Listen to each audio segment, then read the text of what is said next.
Hello guys, कैसे हैं आप सब लोग। दी बुक ऑफ एस्पर की एपिसोड 146 के साथ हाजिर हूं। तो लास्ट एपिसोड के एंड पे हमने देखा था वो दोनों मियां बीवी जू फैन के लिए शर्त लगा लेते हैं और दोनों फाइट करने के लिए ऊपर चले जाते हैं, जबकि जू फैन और मास्टर जिंग दोनों ही हंसना शुरू कर देते हैं। मास्टर जिंग हंसते हुए कहते हैं, मैंने तो सोचा भी नहीं था कि तुम इस तरह उन दोनों को बेवकूफ बनाओगे। तुम उनके सामने इस तरह नाटक कर रहे। अगर मुझे तुम्हारे बारे में नहीं पता होता और मैं उन एल्डर्स की जगह पर होता तो मैं भी बेवकूफ बन जाता। तुम तो उनके सामने बिल्कुल एक मासूम बच्चा होने का नाटक कर रहे थे, जैसे तुम्हें किसी चीज के बारे में नहीं पता। जू फैन कहता है, क्या तुम्हें लगता है कि उन दोनों मॉन्स्टर्स को बेवकूफ बनाना इतना ज्यादा आसान है? मुझे तो नहीं लगता। मास्टर जिंग उसे कहते हैं, तुम्हारे कहने का मतलब क्या है? क्या उनको हमारे बारे में पता है? हम लोग यहाँ पर नौटंकी कर रहे हैं, तो क्या हमारा प्लान फेल हो चुका है? जू फैन कहता है, नहीं, हमारा प्लान काम कर रहा है, लेकिन वो तुम्हारी वजह से ऑन गार्ड है। उन्हें पता है कि तुम कुछ भी उनके साथ कर सकते हो, लेकिन वो दोनों यहाँ पर फाइट करेंगे क्योंकि उन्हें फाइट करने में मजा आता है। जब कभी भी उस बुढ़िया को फाइट करनी होती है तो ये बूढ़ा घुसड़ उसका साथ देता है और उसके साथ फाइट करता है। इसी वजह से वो दोनों आज भी फाइट करेंगे और अपनी फुल पावर्स को रिलीज करते हुए फाइट करेंगे, लेकिन तुम्हारी वजह से वो दोनों ही ऑन गार्ड हैं। लेकिन उन दोनों को लगता है कि मुझसे उनको जरा भी खतरा नहीं है और यही उनकी सबसे बड़ी गलती है। वो दोनों अपने फायर और वाटर एट्रीब्यूट्स को यूज करते हुए एक दूसरे के साथ फाइट कर रहे होते हैं। जू फैन कहता है, ये दोनों मॉन्स्टर्स हैं। एक वाटर को कंट्रोल कर सकता है, एक फायर को कंट्रोल कर सकता है और दोनों ही बहुत ज्यादा पावरफुल हैं, लेकिन ये दोनों ही मेरे हाथ से नहीं बच सकते।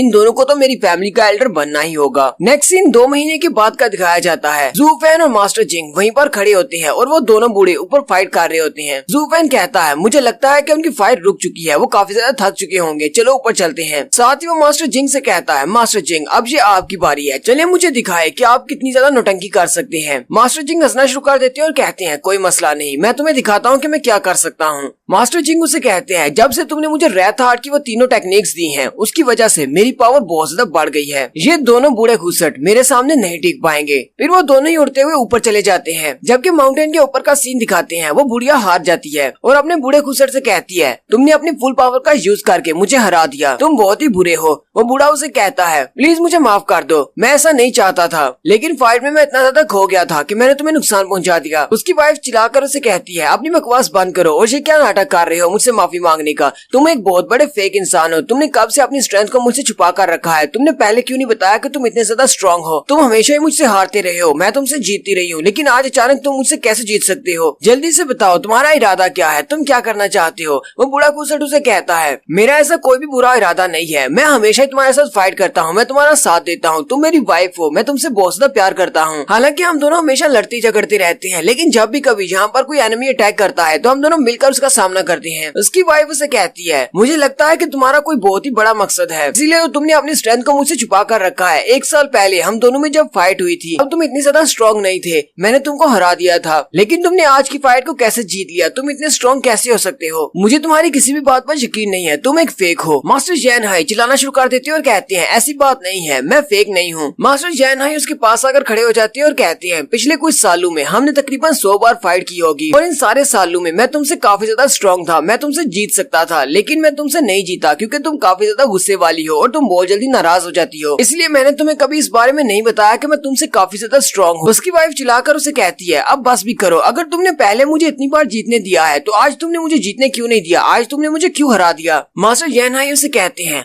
ये सब कुछ सेम नहीं हो सकता। तुमने कभी अपनी बॉडी की तरफ देखा है? तुम एक छोटी लड़की की बॉडी के अंदर हो और मैं एक बूढ़ा घुसट हूँ, हम दोनों यहाँ पर इकट्ठे रहते हैं, पता नहीं हम दोनों में क्या हो जाए। उसकी बात सुनने के बाद उसकी वाइफ हंसना शुरू कर देती है और कहती है, तुम तो बहुत बड़े कमीने हो। उसकी वाइफ शर्माते हुए उससे कहती है, क्या तुम्हें लगता है कि मुझे इस बारे में नहीं पता? पिछले कई सालों से हम लोग फाइट कर रहे हैं, मुझे पता है कि तुम हमेशा ही मुझे जीतने देते हो। मैंने इस लड़के जू फैन को अब एक बहाना बनाकर तुम्हारे साथ फाइट की है ताकि तुम अपनी फुल पावर को मेरे साथ शो करवा सको। मैं तो खुद से देखना चाहती थी कि तुम कितने ज्यादा स्ट्रॉन्ग हो, तुम हमेशा मुझे जीतने देते हो लेकिन अपनी फुल पावर्स को रिलीज नहीं करते, लेकिन आज तुमने अपनी फुल पावर्स को रिलीज किया, मुझे ये देखकर काफी ज्यादा अच्छा लगा। मास्टर जैन हाई उसे कहते हैं, तो इसका मतलब तो ये हुआ कि तुम्हें वो लड़का जरा भी पसंद नहीं है, उस लड़के की बजाय मुझसे प्यार करती हो। उसकी वाइफ उसे कहती है, ये तो तुम्हारे ऊपर डिपेंड करता है कि तुम मेरे साथ कैसे बिहेव करते हो। अगर तुम मेरे साथ अच्छे से पेश नहीं आते तो फिर मैं उस लड़के के साथ यहाँ से चली जाऊंगी। अगर तुम मुझसे दोबारा कभी झूठ नहीं बोलोगे तो फिर ठीक है, मैं उस लड़के को अपना स्टूडेंट नहीं बनाऊंगी। मास्टर जैन हाई उसे कहती है, मैं तुमसे दोबारा कभी भी झूठ नहीं बोलूंगा।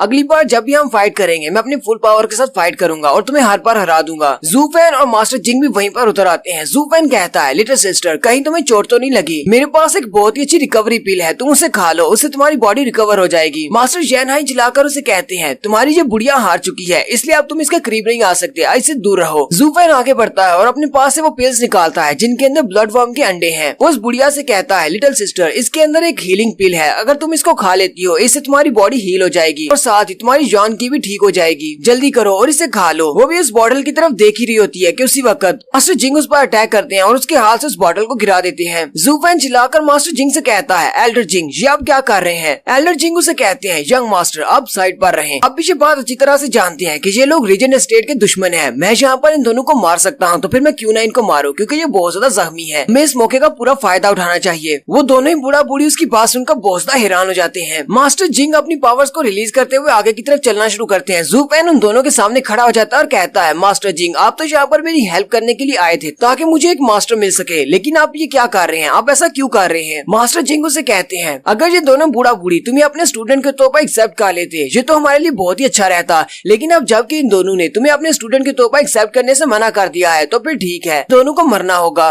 मास्टर जिंग फिर से अपनी पावर्स को रिलीज करते हुए कहते हैं, यंग मास्टर प्लीज साइड पर हो जाए, मैं आपको नुकसान नहीं पहुंचाना चाहता, लेकिन अगर आप मेरे रास्ते में आते रहे तो मैं आपको भी मार डालूंगा। आप हमारे रीजन स्टेट वालों को अच्छी तरह से जानते हैं। जू फैन भी चिल्लाकर उसे कहता है, ली जिंगटियान तुम्हारी हिम्मत कैसे हुई मेरे साथ इस तरह बात करने की? क्या तुम जानते नहीं मेरे फादर कौन है? मास्टर जिंग उसे कहते हैं, तुम्हारे फादर चाहे कोई भी हो, हमारे रीजन स्टेट के लॉर्ड भी इस बात के लिए कभी मना नहीं करेंगे। वो भी इस बात को सुनकर काफी ज्यादा खुश होंगे कि हमारे एक यंग मास्टर के बदले में हमने अपने दो पुराने दुश्मनों को मार डाला। जू फैन भी उसकी बात सुनकर काफी ज्यादा घबरा जाता है। वो दोनों बुरे खुसर सोच रहे होते हैं, ये तो वाकई में रीजन स्टेट का साथी है। रीजन स्टेट वाले ऐसे ही करते हैं, वो अपने बच्चों की कुर्बानी देने से भी नहीं घबराते। जू फैन फिर से अपनी गिरी हुई बॉटल की तरफ देखता है और जंप करते हुए उस बॉटल को उठाने के लिए आगे बढ़ता है और कहता है, लिटिल सिस्टर तुम्हें जल्दी से इस पिल को खाना होगा ताकि तुम अपनी एनर्जी को रिकवर कर सको और फिर इससे फाइट करो। लेकिन जैसे वो उस बॉटल को उठाने के लिए आगे बढ़ रहा होता है उसी वक्त मास्टर जिंगटियान उसके ऊपर अटैक कर देते हैं। मास्टर जैनहाई आगे बढ़ते हैं और जू फैन को उसके अटैक से बचा लेते हैं। मास्टर जैनहाई की वाइफ से कहती है, लिटिल ब्रदर क्या ये पिल वाकई में इतनी ज्यादा अच्छी है कि इसके लिए तुम अपनी जान देने को तैयार हो? जू फैन कहता है, हाँ ये पिल बहुत ज्यादा अच्छी है, एक बार इसको खाकर तो देखो, तुम्हारी एनर्जी फटाफट से रिकवर हो जाएगी। मास्टर जिंग फिर से बड़ी स्पीड के साथ उन पर अटैक करने के लिए आगे बढ़ते हैं और कहते हैं, नहीं मैं तुम लोगों को ये पिल नहीं खाने दूंगा।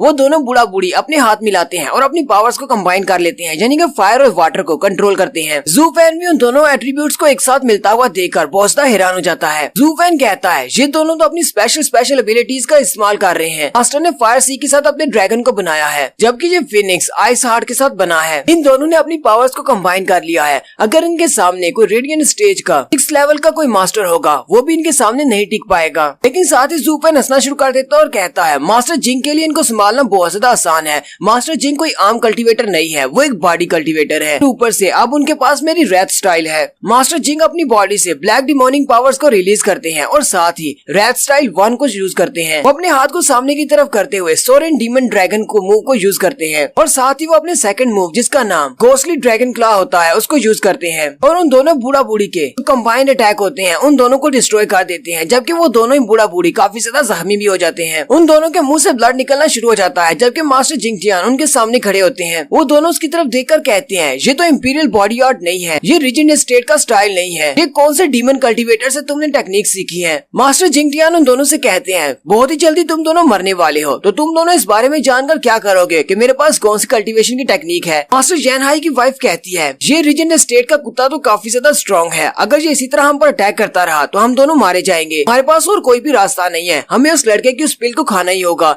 क्या पता उस पिल को खाने से हमारी पावर वापस आ जाए और हम इसका मुकाबला कर पाएं। लिटिल सिस्टर आगे बढ़ती है और उस बॉटल को उठा लेती है जिसके अंदर पिल्स हैं, जबकि जू फैन भी चुप कर देख रहा होता है और हंस रहा होता है। कहता है, चलो फिर जल्दी करो, इस पिल को खा लो, फिर इस गेम को खत्म करते हैं। जू फैन फिर से नौटंकी स्टार्ट करता है और मास्टर जिंगटियान को आकर पकड़ लेता है और कहता है, लिटिल सिस्टर जल्दी से यहाँ से भाग जाओ, मैं इस बूढ़े को पकड़ कर रखता हूँ। मास्टर जिंग भी चिल्लाकर उसे कहते हैं, यंग मास्टर ये आप क्या कर रहे हो? मुझसे दूर रहो, मुझे फोर्स मत करो वरना मैं तुम पर अटैक करके तुम्हें भी मार डालूंगा। जू फैन उसे कहता है, मुझे इस बात से फर्क नहीं पड़ता, मुझे मार डालो, लेकिन मैं तुम्हें लिटिल सिस्टर को नुकसान पहुंचाने नहीं दे सकता। ये देखकर वो दोनों ही बूढ़ा बूढ़ी काफी ज्यादा हैरान हो जाती है और उन्हें लगता है कि जू फैन वाकई में उनकी साइड पर है। उसकी वाइफ उसे कहती है, चलो फिर करते हैं, इस पिल को खा लेती है। उस बॉटल के अंदर से दोनों पिल्स निकालती है, एक अपने पास रखती है और एक अपने हस्बैंड को दे देती है। उसकी वाइफ अपनी अपनी पिल को खा लेती है और उससे कहती है, मुझे नहीं पता कि ये पिल कितनी ज्यादा इफेक्टिव है, लेकिन हम लोग इस लड़के की सारी मेहनत को जाया नहीं जाने दे सकते। हमें इस लड़के की जान को बचाना ही होगा। मास्टर जैन हाई उसके हाथ से वो पिल ले लेते हैं और हंसते हुए कहते हैं, मुझे लगता है कि तुम्हें वो लड़का कुछ ज्यादा ही पसंद आ गया है। चलो फिर ठीक है। इस पिल को खाने के बाद उस लड़के को बचाते हैं। उसकी वाइफ शर्माना शुरू कर देती है और कहती है, चलो बूढ़े खुसड़, अब जल्दी से इस पिल को खा लो। मुझे पता है कि तुम बहुत ज्यादा समझदार हो और इस छोटे लड़के से जेलस नहीं होने वाले। हमें भी बहुत सारे काम करने हैं, हमें इस लड़के को भी बचाना है। वो दोनों अपनी अपनी पिल खाने के बाद अपने अपने स्पिरिट बीस्ट को बाहर निकाल लेते हैं। लिटिल सिस्टर के पास एक बड़ा सा फिनिक्स होता है जो कि आइस फिनिक्स होता है, जबकि मास्टर के पास एक बड़ा सा फायर टाइगर होता है और ये दोनों ही 6 लेवल के बीस्ट हैं। मास्टर जिंग और जू फैन भी ये देखकर काफी ज्यादा चौंक जाते हैं और यहीं पर हमारी एपिसोड 146 का एंड होता है। एक्सप्लेनेशन अच्छी लगी हो तो कमेंट करके जरूर बताइएगा। चैनल को सब्सक्राइब कर दे, वीडियो को लाइक और शेयर कर दे। शुक्रिया।